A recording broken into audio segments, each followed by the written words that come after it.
Hello everyone, the air ফ্যামিলির একটি নতুন ব্লগে তোমাদের সবাইকে স্বাগত জানাই। আগের ব্লগে তো তোমরা দেখেছো আমরা বাসে করে গুয়াহাটি থেকে শিলংয়ে পৌঁছালাম। শিলংয়ে আমরা ছিলাম সিপিডব্লিউডি এর গেস্ট হাউসে, আর আমাদের বুকিং ছিল 4 দিনের। প্রথমেই তোমাদের বলি যে শিলংয়ের এই সিপিডব্লিউডি এর গেস্ট হাউসটি কোথায়। তোমরা যেখান থেকেই শিলংয়ে এসে পৌঁছাও না কেন, যখন এই গেস্ট হাউসে আসার জন্য গাড়ি রিজার্ভ করবে তখন ওনাদের বলতে হবে ধানখেতির মিজোরাম হাউস। সামনেই লেখা আছে দেখো সিপিডব্লিউডি কমপ্লেক্স, আর তার পাশের বিল্ডিংটি হলো মিজোরাম হাউস। এখানে সিপিডব্লিউডি গেস্ট হাউস বা হলিডে হোম বললে কেউ সহজে বুঝতে পারে না, তো মিজোরাম হাউস বললে অনেকেই জায়গাটা বুঝতে পারবেন আর এখানে খুব সহজেই পৌঁছাতে পারবে। এখানে 5 দিনের বেশি বুকিং করা যাবে না। ই সম্পদা অ্যাপসের মাধ্যমে ভারতের বিভিন্ন জায়গায় এই সিপিডব্লিউডির গেস্ট হাউসগুলো বুক করতে পারবে। তবে এই সুবিধাটা শুধুমাত্র সেন্ট্রাল গভর্নমেন্ট এবং স্টেট গভর্নমেন্টের এমপ্লয়িদের জন্যই অ্যাভেলেবেল রয়েছে। অনলাইন ছাড়াও অফলাইনেও এই রুম বুকিংয়ের সুবিধা রয়েছে, তবে সেটা সম্পূর্ণ ডিপেন্ড করছে লাকের উপর। যদি এখানে আসার পরে রুম খালি থাকে তাহলে ওনাদের মেল অ্যাড্রেসে মেল করলে রুম দেওয়া হয়। অনলাইনে রুম বুক করলে এক্সাক্ট 2 মাস আগেই রুম বুক করতে হবে, তা না হলে রুমের বুকিং পাওয়া সম্ভব হবে না।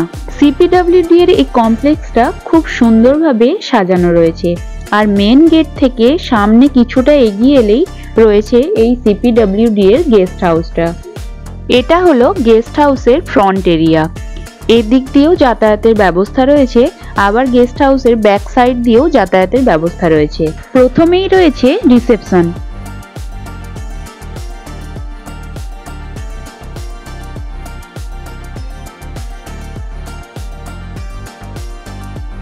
এটা হলো ব্যাক সাইডের এক্সিট পয়েন্ট। গ্রাউন্ড ফ্লোরে বেশি রুম নেই, কিন্তু ফার্স্ট ফ্লোর আর সেকেন্ড ফ্লোরে অনেকগুলো রুম রয়েছে। ফার্স্ট ফ্লোরে রয়েছে 8টা রুম, আর সেকেন্ড ফ্লোরেও রয়েছে 8টা রুম, আর গ্রাউন্ড ফ্লোরে আছে 3টে রুম।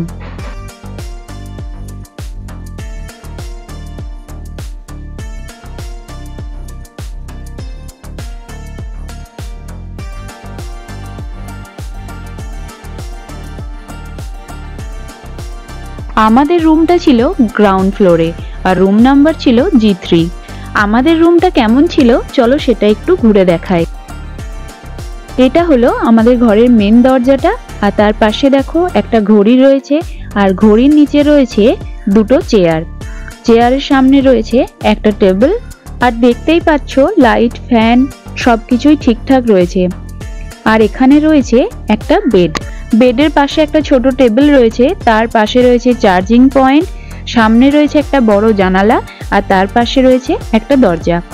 দরজাটা হলো ব্যালকনিতে যাওয়ার দরজা, আর সামনেই রয়েছে টিভি। এই গেস্ট হাউসে টিভিটা কিন্তু ঠিকঠাক কাজ করছিল। আর এই সাইডে রয়েছে একটা আলমারি, আর তার সামনে রয়েছে একটা লম্বা মিরর, আর সাথে একটা রুম হিটারও রয়েছে। আর এখানে রয়েছে বাথরুম। এখানে আবার বাথরুমে যাওয়ার জন্য স্লিপারও দেওয়া আছে।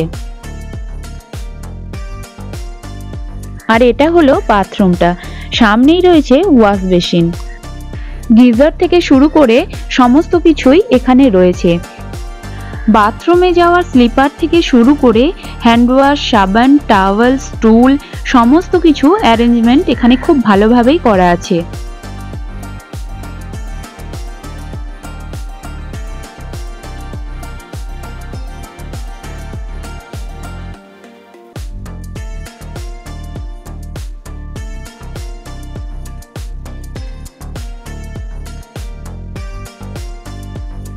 আর এটা হলো ব্যালকনির ভিউ।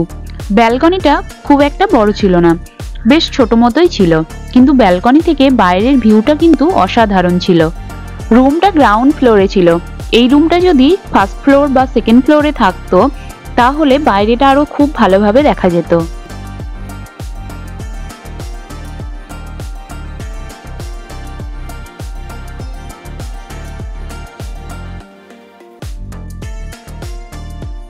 রুমটা সাইজ হয়তো খুব বড় ছিল না, কিন্তু সমস্ত অ্যারেঞ্জমেন্ট খুব ভালো ছিল। চার্জার পয়েন্ট থেকে শুরু করে প্রতিটা লাইট, ফ্যান সমস্ত কিছু ঠিকঠাক ছিল। এবারে বলি খাওয়া দাওয়া এখানে কেমন ছিল। এখানে প্রতিটা খাবার খুব ভালো ছিল এবং টেস্টও ছিল। প্রতিটা খাবারের কোয়ান্টিটি ছিল খুব ভালো। তবে এখানে প্রত্যেক দিন যেটা রান্না হয় সেটাই দেওয়া হবে। এছাড়া মাছ বা চিকেন অর্ডার করতে হলে সেটা আগের দিন ওনাদেরকে জানিয়ে রাখতে হবে, তাহলেই ওনারা সেটা বানিয়ে দেবেন।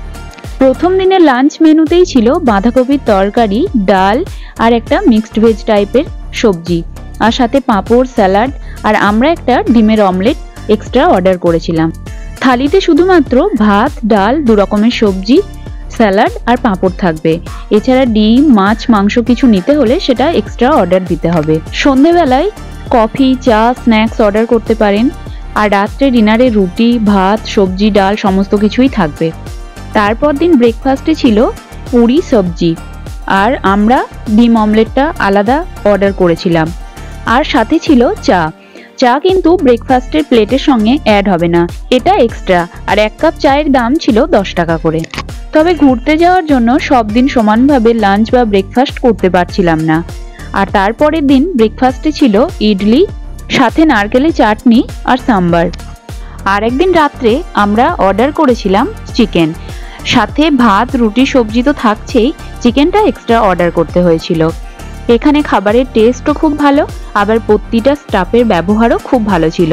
গুয়াহাটির CPWD গেস্ট হাউসের থেকে আমার শিলংয়ের এই গেস্ট হাউসটার খুব ভালো লেগেছিল।